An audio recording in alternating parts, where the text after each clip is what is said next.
Welcome to our first webinar for 2022, and I have a special co-host with me today, Marvin Faure, who I'll introduce a little later. But Marvin, good to have you along. Good to see you for the second time today. That's fantastic, and we'll have a little bit of a chat in the next hour of some really important subjects that I know our people have signed on for today. All of you who have attended our webinars in the past, thanks for coming back. I had a look through the list. There's some names on there that I recognise from Holt Route. Marvin, you might recognise some of them as well. People I recognise from some of the rides we've done together. Fantastic. I'm glad you could be along. And names I don't yet know, but it's great to have you with us today. For those who have followed our webinars every fortnight or so, on Thursdays is our normal way of doing it. One in the morning to really cover some Australian time, and the one at this time of the day is to cover Europe, UK, and USA. Though depending which side of the USA people are on, they sometimes go to the morning one as well. My wife and I have just returned to Austria, to our mountain home here, after visiting our family, grandkids back in Perth, and working from there for the past few months. So we're getting used to the zero temperatures, the snow, which is just coming in a little bit tonight. And believe it or not, after 3 weeks back here, we're actually looking forward to spring, but of course it's beautiful and it's lovely to be here, and I hope it's great where you are as well. Now, before I introduce Marvin to us all today, I'd like to just give you a bit of a preview, if I may, of the year from a Verve perspective.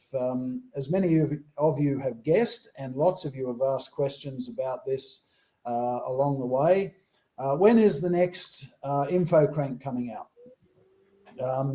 It's been a long time coming, but we've been doing some pretty special things. And then, of course, we all hit COVID, and I don't want to make an excuse of COVID. So many people do. But the supply lines and those things are actually causing us problems. They've caused everyone problems. We preempted a fair bit by importing a lot of cranks in the very first year and the first 6 months of the shutdowns, and that did get us through. We're running out at the moment, but we still have some in the shop and so on. But the biggest problem that we're having with the next generation of cranks has been the software. And we're having problem at the moment. We've got every part except one, let's put it that way, and we're working through all the processes that are necessary. So the new InfoCrank should be out in some months to come. I can't say too much about it. I can give a little bit of a sneak preview. This is a 3D printed plastic version of what was done last September. So it's doesn't quite look like this, but that gives you a little bit of the shape of the crank. We're basically looking to design the best crank in the world, as well as, of course, the most accurate power meter. So as those of you who know us know, that we put a lot of effort into measuring accurately in the first generation, if I can call all the iterations the first generation of InfoCrank. And now we've put a lot of effort into the stiffness of the crank, the aero of the crank, the weight of the crank, all of those type of things as well.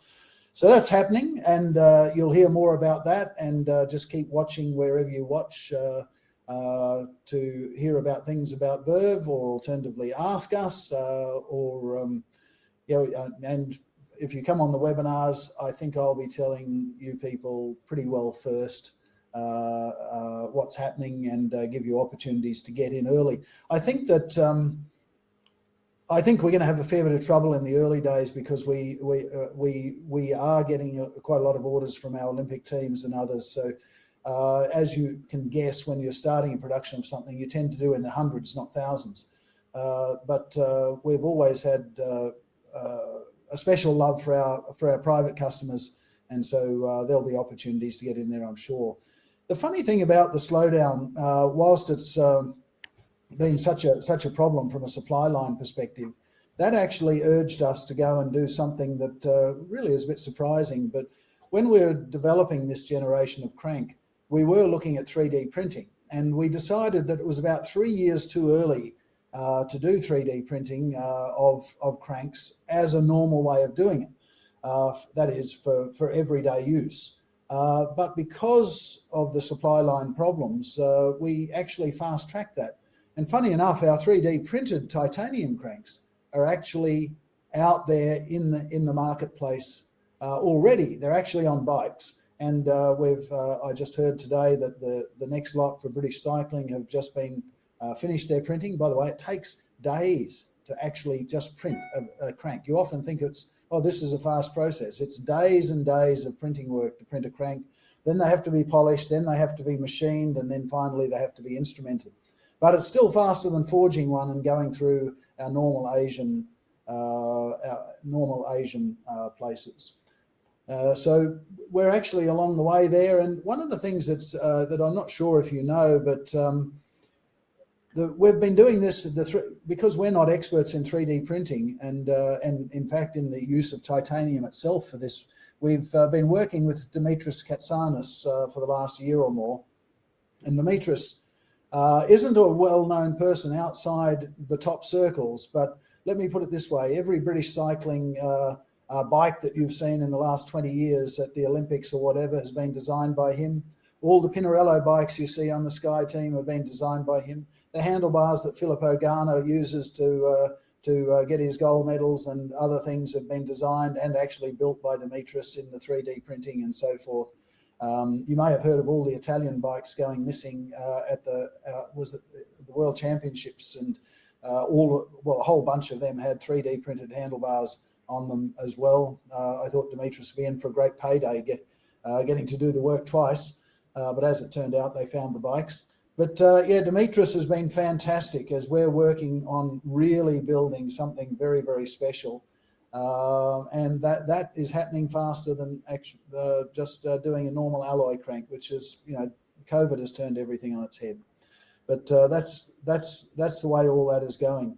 The other thing that I just mentioned, because some of you will come across this on the webinars, you may or may not be interested, but I think I've mentioned to people last year that a major part of our business and work that we've been doing for the last 2 years, and it's got another 2 years or so to go, is using this measurement technology in the medical field. And this is particularly with people who've had total knee replacements at this stage, but we're looking for many into other markets as well in that area, where we're helping them recover from, actually prepare for surgery and recover from surgery, and doing it with really fine tuning, exactly which muscles are working, which ones aren't working, how can we get you stronger, how can we get you better than you were when you started, sort of thing, and without pain and so forth. So that part of the business is going quite well. And what we see this year is that due to a bit of pressure from our Olympic institutions and teams around the world and the injuries that cyclists get, there's going to be, I think, a fair bit of crossover into that side of the business as well. And you may notice if you look that quite a lot of our ambassadors are actually Paralympians. They get a huge amount out of InfoCrank because of the ability to look at the different parts, whether it's neuro disease that causes it, whether it's an injury or accident, they can actually fine tune really, really well using the InfoCrank. So I think there's going to be, and we'll do some webinars on some of those sort of subjects, I think, as we go through. Now, getting up now to the idea of what we're doing today. As I said, I was in Australia for the past 3 months, riding over there, as I would normally do with my groups, the groups that I've ridden with for many, many years before we relocated over here. And it was great to be back, great to do the coffee shop runs, all that sort of stuff. And of course, Australia is a different world, but we won't go into what it's like from a COVID sense, but it's a different world when what you're used to here is a bit of cold as we come into winter, and you go over there and it's going into summer, and it's really, really fantastic. But when I look at the riding that I was doing and enjoying, by the way, don't get me wrong, and I track it back to when I used to train, I realized that just jumping on a group ride and going hell for leather and doing a few sprints and having a bit of fun like that isn't really the best training for some of the things that I and many of you like to do out there in the Alps, and particularly if we can get out there in the coming season. And so with our marketing people, and I was discussing things with Marvin, I think back at the time last year and after his Cent Cols experience, and I thought we'll just put this right up front.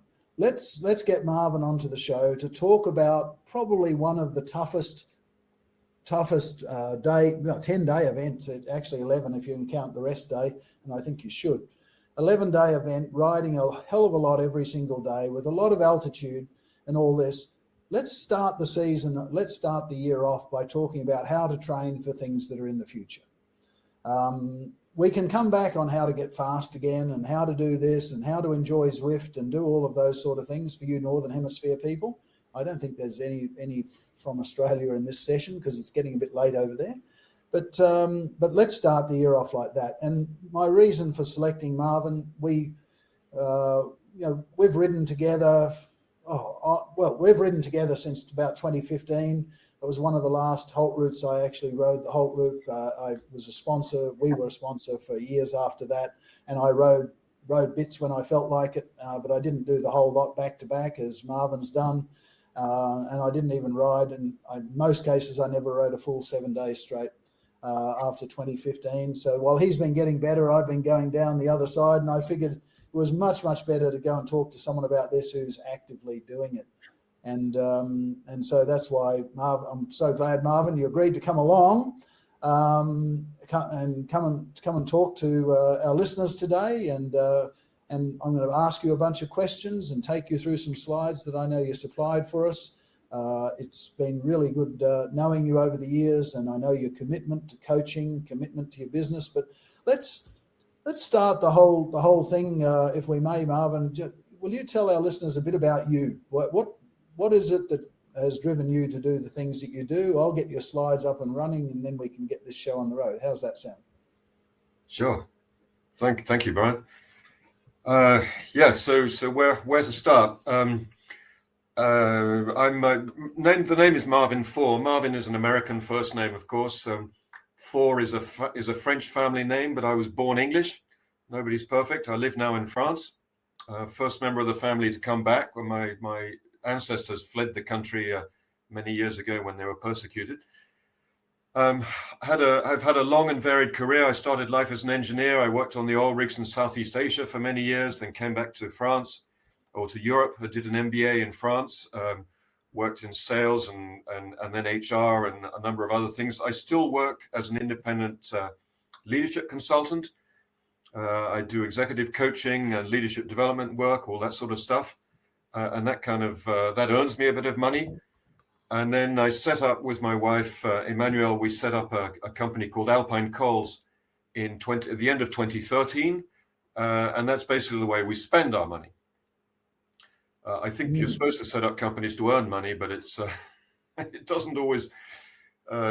It's a tough business. So, but we have a hell of a lot of fun. I exaggerate slightly, obviously. At least we don't lose money out of it. So Alpine Coals is all about basically introducing people to the Alps and then helping people perform better in the Alps. So we've, for the last several years, well, ever since the beginning of 2014, we've been running training camps. We do long distance coaching. And we first met Brian because we were partners to the Haute Route. We were the coaching and training partner to the Haute Route. I have 4 other highly experienced coaches who work with me, and that was a team which really impressed the Haute Route. So we worked with them for 4 years as their partner, and we accompanied riders during the Haute Route as well with a super domestique role, which was a lot of fun. So we're no longer partners with the Haute Route. Now we partner with the organizer of the Tour du Mont Blanc and the Marmotte, but we're still very much there helping people with these sort of try and improve their performance in these highly challenging Grand Fondos and sportives. So, Marvin, that's a pretty good description of you. You're bringing back memories talking about Holt Route and super domestiques. And I think there's actually some people on this call who've probably been towed around the course, if you can call it being towed, but towed around the course behind some of your coaching monsters. They're all good guys, great guys, and we've had long relationships with them as The well. pink TGV, our guys used to be called. Sorry, the pink TGV. TGV. Yeah. The French high-speed train is called the TGV, and as you know, we wear pink jerseys, so it was the pink high-speed train. Right. Yeah, that's correct. Well, okay. So what we're here to talk a bit about today is an event that's, in a sense, it's bigger than the Holt Route, though. As you're going to explain, it's less of a race, mainly because it's so difficult, because it's so long and hard. So it's much less of a race and much more about endurance, and that's why we chose this, wasn't it? Because we want to talk about genuine endurance training. And we're, of course, talking to people at possibly what we're hoping is the end of a very disruptive period in our lives. And, we don't want to make little of it, but all of us love to be out on the bikes. And to a great extent, we've been stopped in many ways. Of course, many people have suffered more than us in the last 2 years. And so I don't want to take anything away from that, but we do want to look forward. And we want to say, okay, here we are with the possibility of less restrictions in coming this next northern summer and maybe the one after, hopefully, and we want to prepare for it. So I've asked you today to just tell us a bit about the Cent Cols Challenge, and let's start with, what is it, first of all, because not everyone will understand what it is. Okay, so let's go. So here's this is just a screen shot of the Cent Cols Challenge website, the front page, over which I've overlaid some basic statistics. So as you can see, they take place. There are this year there are 8 planned. In the past, have been as many as 10 per year, but they're pretty big events. They take a hell of a lot of work to organize. There's Phil Decker is the man behind it. He's a lovely British guy, huge amount of experience. Lives in Belgium and has been running this sort of thing for many years, and does a fantastic job with it. So what it's about, the Cent Cols, is as its name implies, cent means 100 in French. So it's about climbing 100 cols. That basically takes 10 days. So you do roughly 10 cols a day over 10 stages. As Bryan said, there's a rest day in the middle. Thank heavens. We'll see later how important that rest day was for me in particular. So each stage, it varies a little bit from one event to the other. The stats you're looking at there are correct for Corsica. For the others, they might vary a little bit, but we're talking small variations. We're not talking major variations. So each stage is roughly 200K, maybe a bit less, maybe a bit more, and typically 4,000 to 5,000 meters. The 3,000 is definitely an easy stage on the Cent Cols. And I believe on some of the harder ones, it can get well over 5,000. One rest day, as I said, and then so it adds up over the 10 days or 11 days to roughly 2,000 kilometers and 40,000 meters to cover in that time. Now, this is definitely not a race in any way, shape, or form. Phil makes that very clear at the beginning, and it's really about just riding it as a group together. There's no kudos whatsoever for being faster than anybody else. And when I say ride together, it doesn't mean that the group literally rides together, but they are required to come together at each of the 2 feed stations every day. And the fast riders are not allowed to leave first. If anyone's allowed to leave first after a feed station, it's a slow rider, not a fast rider.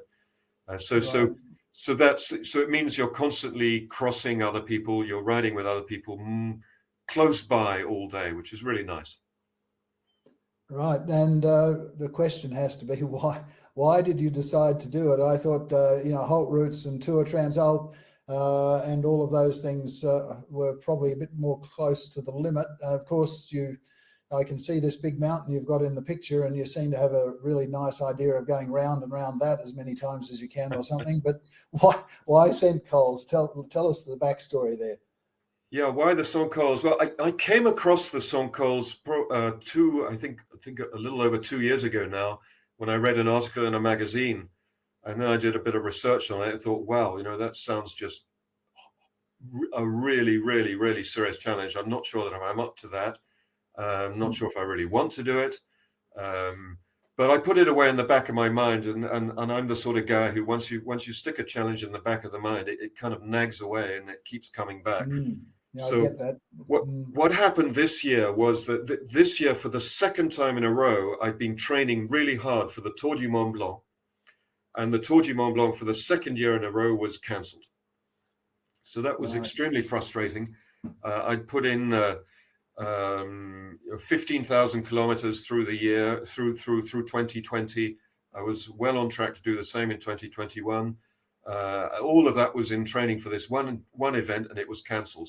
So what to do? I didn't want to do another autoroute. Done enough of those, and this suddenly seemed like the best opportunity.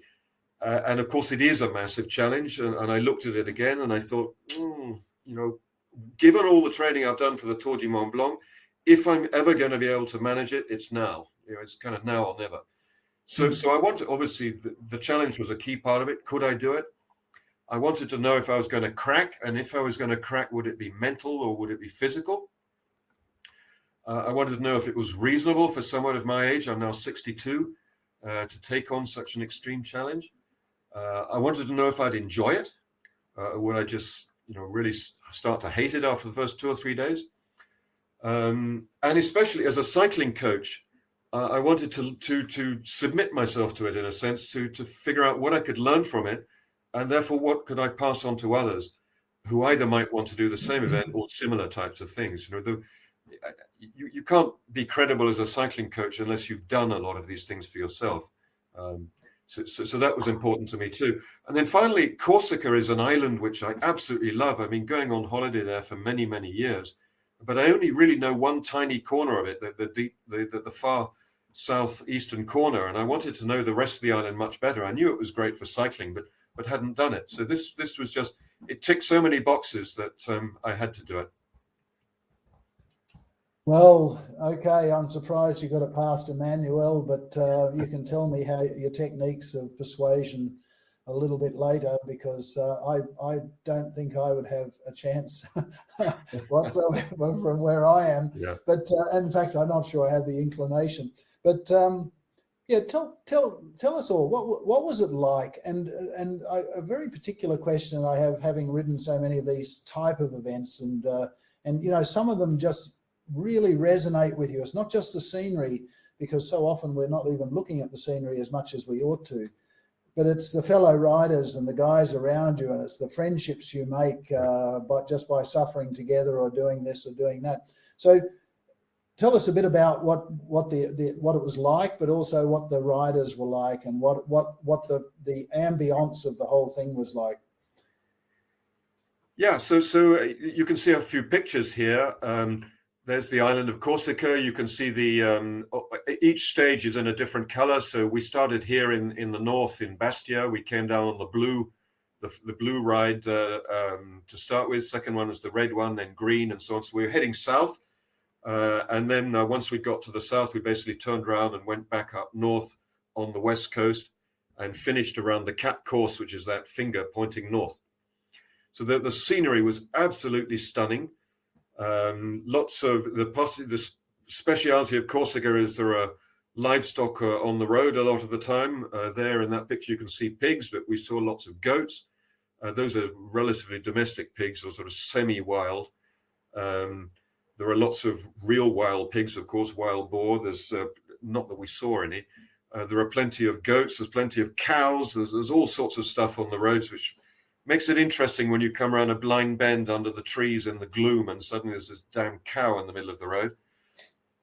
So you have to be a bit careful. To answer your question about the people, there were, I think in the week, over the 10 days, there were a total of 16 people. But out of it wasn't 16 every day, because there's somebody who dropped out on, I think it was the first day, at the end of he dropped out on the second day, had a serious problem with saddle sores. There were 2 more people who dropped out after I think it was the third day. And then there were 2 new people who arrived on the rest day and just rode the last 5 days. So we were on average something like 12, 11 or 12 riders every day. Now, the there was quite a difference in ability between the fastest and the slowest. But as Phil did a great job of encouraging people not so much to ride together, but at least not to get too far apart. So I was often in view of at least one other person. Probably 80% of the time I was riding alone, and the other 20% I'd be with someone chatting to them, and then one of us would slightly speed up or stop for take a photograph or something, and the other would go on, and then you'd pick someone else up. So it was very companionable. The other people were delightful. I think there were 8 different nationalities, people from several different continents as well. It wasn't just Europeans. So a very nice group. I had made some good friends. I'm in touch with several people I'd never met before. There's quite an overlap with the Haute Route. There are several Haute Route riders were there.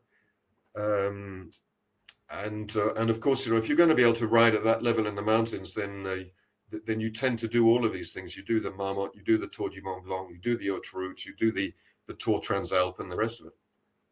So it's a small group of people who you cross each other again and again.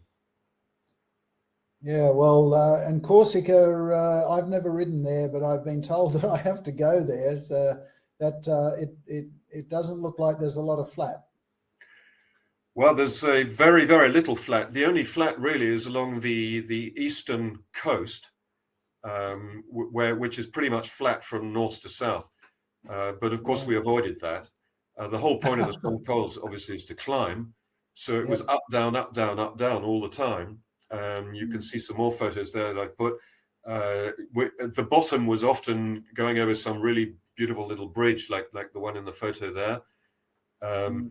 The bottom right-hand picture is on the western side of the Cap course, that finger pointing north. The other one is the valley, one of the valleys looking out to the west. It's just absolutely stunning. Lots of these charming little cafes where we'd stop for a coffee. That would be one of the informal breaks. Otherwise, you're either climbing or descending. The roads in general were in great condition. I would say probably 80% very good, 10% excellent, and 10% pretty poor, 5% awful. So it's best to go with nice fat tires. Right. Yeah. Well, it looks fantastic. So I might not be going to do an event quite like that, but I might have to go down there with you sometime and do a bit of it at least. I probably could persuade Annabelle about that. Looks Definitely. Fantastic. When we're in Perth, Marvin, one of the hardest adjustments I have whenever I go back to Perth, and with COVID we hadn't got back for 2 years, but I was quite prepared for it. I joined my groups, and the hardest thing for me is changing my riding style from a mountainous riding style where effectively you're in a steady routine going up. It doesn't matter whether it's a 5-kilometre climb or a 15-kilometre climb. You just get into a rhythm and you just do what you have to do.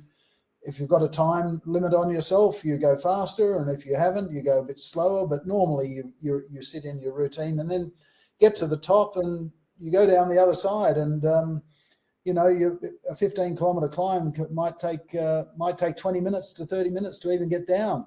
Sure. When I turn up in Perth, and I'm sure there's a bunch of people like this in the UK, and they get back, they get in the chain gang, and it's just go for it. And then when you look at the data afterwards, you've had power ratios from 0, of course, as you're sitting behind on someone's wheel for a moment, and you're up there at 4 or 5 or 600 watts, and you're thinking, what the hell did I do that for, sort of thing. And you've got an entirely different experience happening than when you're riding that type of terrain where it's all about conserving it. So why don't we move on to just some of what we'll call the technical analysis of what it was like, looking at some of that sort of data, like the distance, elevation, the time, the power, heart rate, and those sort of things before we sort of just get a little bit more into what you found out most and then I think we'll move on to the training that was necessary to enable you to do what we're about to see. Yeah. Thanks. Absolutely. Yeah. So this is a summary of the data stage by stage. You can see the average distances are worked out to 182, and the average climbing was 3,744. But there's quite a lot of variation in there, which you can see. I'm not going to comment that in detail, but they're all pretty solid days. So to look at how long, let's focus on how long they took. The average moving time was 8 hours 44. That's moving time. We were at least an hour longer than that every day because of the two feed stations were relatively long. We sat down and took our time and ate well before we moved on again. And I stopped a lot for photographs and so on. So the average time riding was the average time out on the bike, as it were, was roughly 10 hours. Right. We started at 7:30 every morning. Well, most mornings. Some mornings we started at 8 on the slightly shorter days, but so it's an early start, and then it's quite a late finish because most of the rides we're finishing I finished anyway, between 6 and 6:30. So you're basically out there absolutely the whole day, under all weathers, whatever's happening, and you got to keep going. As you say, it's all climbing and descending. So the power curve, the daily power curve, looks a bit like an extended interval session with long power intervals going up, and then almost nothing coming down, and then another long power going up. But the average power is not that high. These are the sort of numbers you expect to see on ultra endurance events or any really, really long events, with something the order of 140 watts. This is an average including zeros, of course. So obviously the climbs were at a significantly higher power. I was doing most of the climbs at around 200 watts, 180 to 200 watts. Right. Yeah, that's actually well below the watts that you were putting out at the Holt route. I seem to remember your numbers there. I won't disclose them unless you want to, but so it was quite a different thing, on going up the climbs. Did you happen, I assume you have in your software, but know the normalized power on those days? The 140 came out to somewhere around 200 or so, I suppose, did it?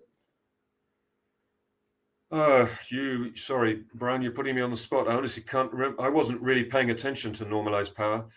Yeah, no, it doesn't matter too much because I think we've got quite a lot of listeners on here, but just who actually have ridden some of these type of events or the smaller ones before. But it certainly sort of almost misrepresents the power in a way, that low number, because of you're 10 coals, for crying out loud. That means 10 ups, 10 downs, or pretty close to it, unless you're finishing on the top someday or something like that. So the actual normalized, the effect on your body power, if you call it like that, the normalized power is probably quite a different number, but I've never seen it over that many coals, so I don't know what the calculation would quite look like. My guess is it'd be closer to your 200, in fact. I think you're right. That number's a long way behind what you used to do or did on the Holt route, and those sort of things. That's just to give an equivalence to the people who are used to that type of event. But for sure. Well, it probably makes sense to give some numbers there, Brian. On an event like the Marmot or on an haute route stage where I'm going for it, towards the end of the week, where I feel I can really put the maximum amount of power down, I'd be doing the climbs at 240 watts, 235 to 240 watts. So it's not quite double the numbers I was putting out here, but it's a hell of a lot higher, that's for sure. Yeah, and I think I saw there were some days that you did where you were actually even ironically closer to 260 I just can't remember which year it would have been, but you were pretty fit one of those years, and you put out some fantastic numbers. But but this is what you've got to do if you're going to get through 10 days. It may not look great, but it's pretty debilitating, hey? Well, absolutely, it's just relentless. You're going all day. And you can see, if you look at the last right-hand column there, which we'll come to in a minute, but just to draw attention to it now, there's 5,000 calories, more than 5,000 calories on some days being spent. Well, that's a direct calculation from the power meter. Correct. And that's representing the amount of joules I was putting on the pedals. So that's a lot of power added up over a long period of time. Works on the basis that you don't need any food when you're going downhill, hey? Yeah, absolutely. Okay, so now we've got you in the saddle all day pretty well for 9 or 10 hours a day, more or less. You're doing a humongous number of kilometres, and of course, a humongous number of Höhenmeter, as they say. We know the power. Let's talk about the effect on the heart. So that's basically, how's your metabolism? How's all that happening? The breathing, the air going through the body, the heart rate beating. What's happening over that period of time? Yeah, because I think that's particularly interesting to look at that. When you look at the average heart rate, well, if we look back at the average power for a second, it didn't vary a huge amount from stage 1 to stage 10. Yes, there's a slight reduction, but it's pretty constant. Whereas when you look at the average heart rate, it reduces substantially from there's probably a 20% difference between stage 1 and stage 10. And that is obviously to do with increasing fatigue. There's a phenomenon on the first day, we always start too fast, because the fast guys want to kind of mark their territory. The slow guys want to prove that they're not as slow as all that, so they want to keep up. So everybody rides too hard. And there's the adrenaline as well. So that has an effect on the first day. But 116 beats per minute, that's an average over the whole day. And that obviously includes the resting heart rate at lunchtime. So the heart rate I was putting out going up the climbs on the first day was well into my zone 3, was even touching on zone 4. Right. Which was way higher than I wanted it to be, and I was using power I was sticking in zone 2 on power, but my heart was really too high. So I was pleased when it started to come down during the week in some respects, and you can see day by day it got lower and lower and lower until stage 5. Then between stage 5 and stage 6 there was a rest day. So I did the typical Tour de France thing and spent most of the day horizontal and being massaged and the rest of it. But I did go out for a 1-hour spin to flush the legs, and that had the effect of letting my average heart rate come back up again on stage 6. But it then fell again towards by the end. And by the end, I was clearly very tired. If we look at the resting heart rate data. Here, look at the right-hand side of this chart first, the resting heart rate one. You can see that my resting heart rate, so the Cent Cols Challenge is the bit which is covered by the white arrows. So it's the bit in the middle of the chart. You can see my resting heart rate did a huge increase from its base rate, which was around, I think, 32, up to about 50 beats per minute, around stage 6, 7, 8, 9, 10. And it only came back to more or less the baseline 10 days later. Right. Can I just ask a question on this? But I think I suffered this type of thing in the Holt route and Tour Transalp, but obviously haven't done anything this long. When your resting heart rate goes up like that, so theoretically your situation is that you've got your average heart rate or a maximum heart rate, but just call it the average for now. So your average was going down from 116 down to about 94 by the end. And your resting heart rate was going up through a lot of that period of time. And so you've got a very small range of heart rate occurring for a great portion of the ride. Yeah. just to get off the technical for a minute, but get on to how it felt. I seem to have a memory that you went, but I would just want you to tell me whether this is right or wrong, or this is how you felt on it, because heart rate's not my absolute expertise. But you sort of start to feel like you're a one-speed motor or something as it goes along. That you can still go and do a certain pace, but you can't do fast at all. And it's just there's a block on it. Is that how it was feeling as you were getting through the event? Yes, indeed. It was compounded by the fact that I was starting to pick up some injury niggles towards the end. I was getting more and more pain in Achilles tendons, which didn't help. Right. But certainly, I felt that interestingly, I could put power for reasonable periods at slow cadence going up a climb. I could still put out a reasonable power number, but the heart rate stayed very low, so I didn't feel like I was able to push it. It's a strange sort of feeling. You know, there's no way I could have done a sprint or any sort of. I couldn't have closed a gap in a bunch to a bunch or you know. It would have been a very slow sprint, is what you're saying, hey? well, you know, so long as it was a climb, I could add an extra 10 or 15 watts and somehow could hold it for quite a substantial amount of time, which was, so long as I was eating, you know, went to a lot of trouble to make sure I was eating enough. So the fuel was there. Right. So the energy was there. But the heart was pumping slowly, but you know, it seemed to, it was strange. I could still put the power out. Yeah. And so you were using a tool that hasn't been used by a lot of people outside of professionals, even up until now, heart rate variation. I think it is the HRV. And that showed in effect the opposite side of this. That showed that fatigue effect, didn't it? During this event. Yeah, absolutely. Well, you can see it's exactly or almost exactly a mirror image of the resting heart rate data. Usually you expect that heart rate variability to be more sensitive. In this particular case, it's really identical. So you know, I'm not an HRV expert, so I can't really comment on that. But clearly it was very low on stages from stage 3 onwards, stage 3, 4, 5 in particular. And I could feel that. I really felt the most tired on those 3 stages.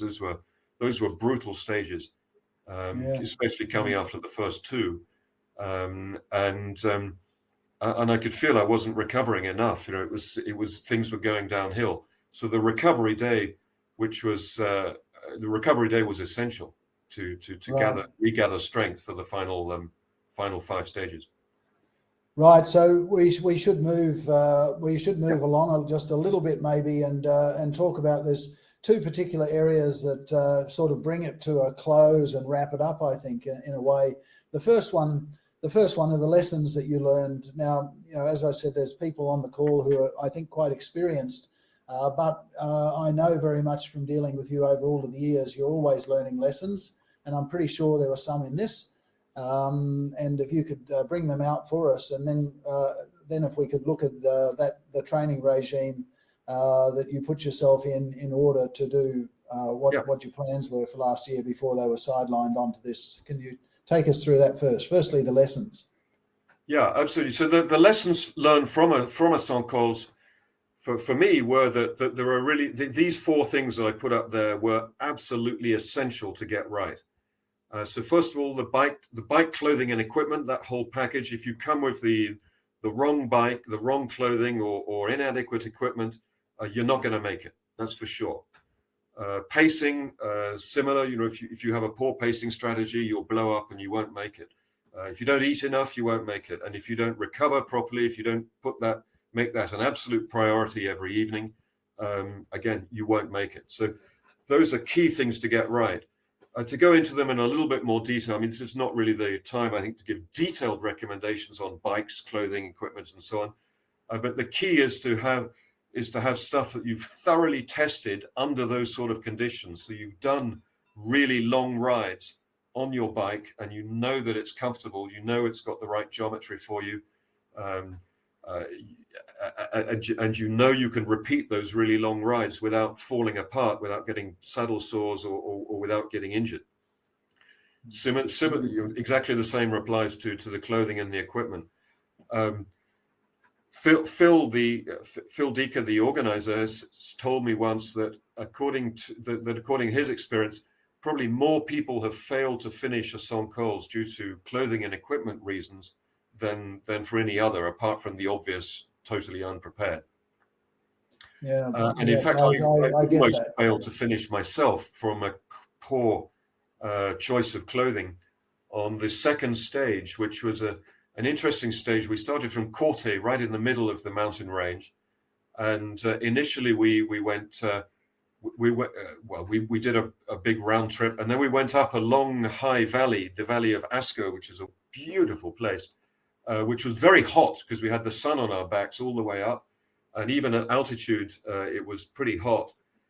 Came down again, it was baking hot down at the bottom, and then we had another long valley to go up before finishing. And this other long valley was heading west. It was heading into deep shadow. The sun was almost down. And by the time and it was very steep. It was a really tough climb. I think it was a 15K climb, as I recall, about 1,200 meters, 1,200, 1,300 meters. A lot of steep sections in there. I got to the top. I was drenched in sweat, and it was 6 degrees. Right. So I was shaking like a leaf. As soon as I stopped pedaling and got off my bike to sort of to get ready to descend, I was shaking like a leaf, and I knew immediately that it would be very, very dangerous to try and descend like that. The car was there, but I had missed the announcement that the car would not have our day bags, in which my jackets and so on were. So I was about to fail the event there and then. And the only reason I didn't was because luckily the mechanic who was driving the car was able to lend me a jacket to let me finish. So I got away with it, but it was a very bad decision on my part. And that was purely due to a mixture of fatigue and stupidity, really, not realizing how cold it was going to be when I'd been so hot at the feed station 3 hours previously. Yeah. I think you're being a bit hard on yourself. I think most of us have made that mistake. I hate to admit it, maybe more than once. But when you've been cold on the top of a col or a mountain, it's something that stays with you for a long, long time. Yeah. So clothing and the bike and the equipment, very, very important. Tell us a bit about your pacing and just how did you work that out right up front? Did you just set on a number that you knew you were going to be comfortable with and basically held to it, or what did you do? Yeah. Yes. If you've done enough training and you've got enough experience preparing for this sort of event, then you will know what number you can sustain day in, day out on the long climbs. And so we mentioned this a little bit earlier. The sort of numbers I could do on the Haute Route or the Marmotte, I had to forget about completely on Cent Cols and cut it right back. So I was aiming to do the climbs in zone 2 and no more than that. I very occasionally pushed a bit harder. Occasionally I had no choice when it was very steep. There's really nothing you can do. If you've got to stand on the pedals to get up the hill, you're probably going to put more than zone 2 on them. So there is a challenge in the need for strength endurance and the ability to put out more power on occasion. But on the whole, you keep the pace very, very basically very low. Yeah. Well, you were often in the tent right next door to us at the Haute Route, and you know the way we helped all those riders over the years. Yeah. And they were pretty frustrated, some of them, with us on the first or second day because all their mates were going faster than them. But I think you saw the data over the years, and if I remember correctly, there pretty well wasn't one of them who was coming under our coaching and guidance who actually didn't beat all those other people by the end. And that's only over 7 days. Going out a few extras, they would have been, if it had been a race, they would have been a long way ahead. But getting your pacing right is absolutely critical. And on something like this, that where it's well past normality, I think. But Okay, so now you're out there all day, and I'm assuming you're not eating gels, because you would have got pretty sick, I think. So what, Yeah. eating real food? Tell us about No, that. no way. I didn't eat a single gel in the whole 11 days I was there. I stuck just with real food. Phil provides some amazing real foods, really, really good. He has some great sports nutrition bars as well, which are purely natural products. So things like fig bars and oat bars and date bars and that sort of stuff. There's lots of real or sort of unprocessed dried fruit as well. Some fantastic muesli at the breakfast feed station. There's a great sort of rice salad or pasta salad at the lunch feed station. There's Belgian honey waffles. There's all sorts of really good stuff. And I basically just ate from start to finish of each ride, and got through that way. You know, I had to try and replace those 5,000 calories somehow, keep the engine fueled, and that worked pretty well. Other people, some of the other people perhaps didn't always eat enough. I mean, I know one of the guys I rode with a fair bit.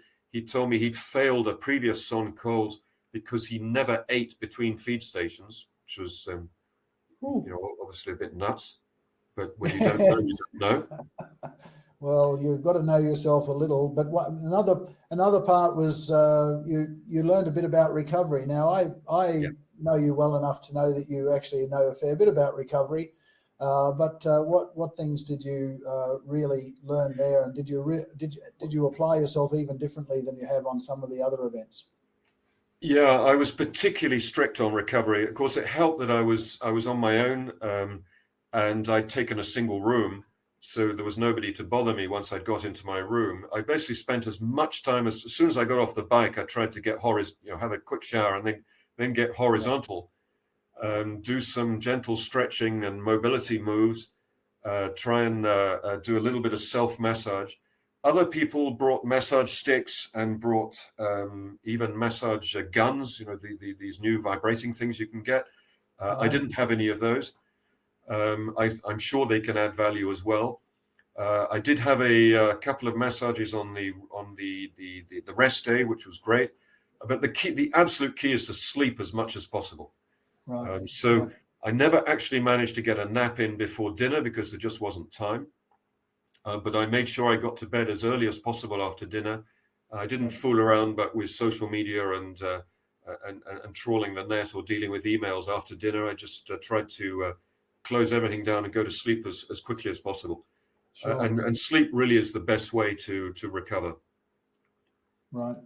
So normally we'd start something like this and we'd sort of end with that and say, hey, congratulations, well done, you did it all. We've reversed it today. Now we want to know how you did it. What was the training that actually went into this? And whilst we don't need to go deeply into the training, and we've got ourselves about 7 minutes left, but I'd like you just to give our listeners an idea of the preparation that you put in, and just tell us how you thought it worked from that perspective. Yeah, quick resume on that, Bryan. Between January and September, so the Cent Cols took place in October. So this was basically my obviously this I'd done more than this already in 2020. So this and roughly something similar in 2019. So this is a multi-year project. But what I did last year in the 9 months building up to the event was on average 18 hours of training a week. So some weeks were obviously significantly more than that, others were less. That added up to 12,500 kilometers, over 225,000 meters of elevation of climbing. A lot of long rides, so 47 rides were over 5 hours in length. Out of those, 18 were over 7 hours and 3 were over 9 hours. So those were training rides, mostly solo. Because it's pretty hard to persuade someone else to come and join you. Not a lot of chance. Now, I think it's really important to underline the final line there, which is in those 18 hours per week of training, there was 2 hours of strength and conditioning and 1 hour of yoga equivalent, mobility and stretching. And those are, in my view, are absolutely essential, particularly as you get older. I think I mentioned I'm now 62. Basically, once you get over 50, you start losing muscle. If you don't actively work to maintain it, you start to lose it. And you can't maintain it adequately on the bike. You have to do it in the gym because you just can't put enough force on the bike, or even if you can put a big force with your sprinting, it's unsustainable. So the only way you can sustain big forces is off the bike in the gym. So I think that's absolutely crucial. And even more so, if you're going to do a Cent Cols, you need to pay very careful attention to the particular one you're doing, how much steep climbs there are.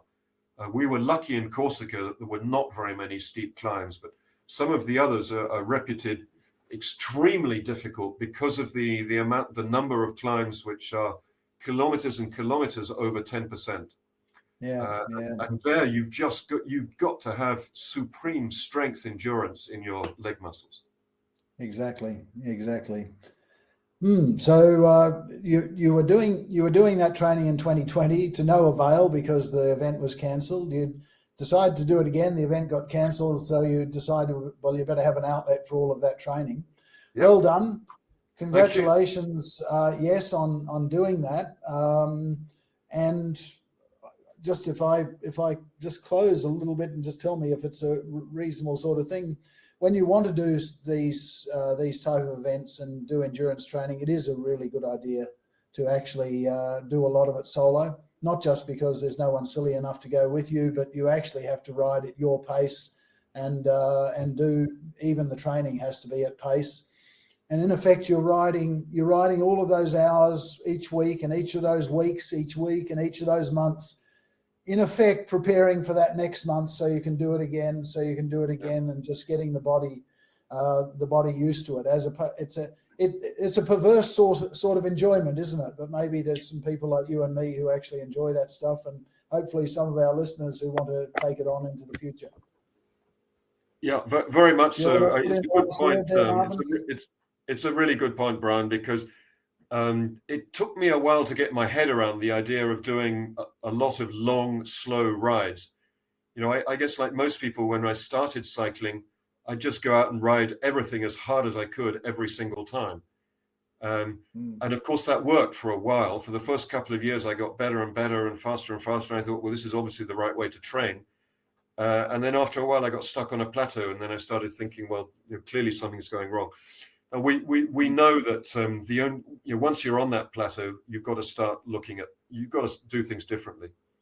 And the way that if you're going to do long distance, if you're going to do endurance events, the crucial quality, the physiological quality to build is that aerobic base, the aerobic endurance. Yes. And there's only one way to do that. Yeah. Get on the bike. There's no shortcuts. There are no shortcuts. Anybody that tells you can shortcut that by doing intervals is either completely deluded or they're lying to you. Well, I reckon that we might just close with that. Seems quite emphatic. Marvin, great to have you on the show today. Thanks to everyone who joined. I have to be a little bit sorry. I see that we actually hit our basically filled the room. And there may well have been people who either only could get in late if anyone left, or alternatively couldn't get in today. But I'll make sure that for everyone anyway, that Lizzie has this available for the future. Once again, thank you to everyone. Do join us into the future. Every couple of weeks we'll be there. Watch out for us. And if you see us out on the road, make sure you say hello. And I hope to see you, Marvin and Emmanuel. Pass my greetings on in this hopefully great year. Great. Thank you very much, Bryan. It's been a pleasure. Pleasure here also. Thank you very much. Bye-bye.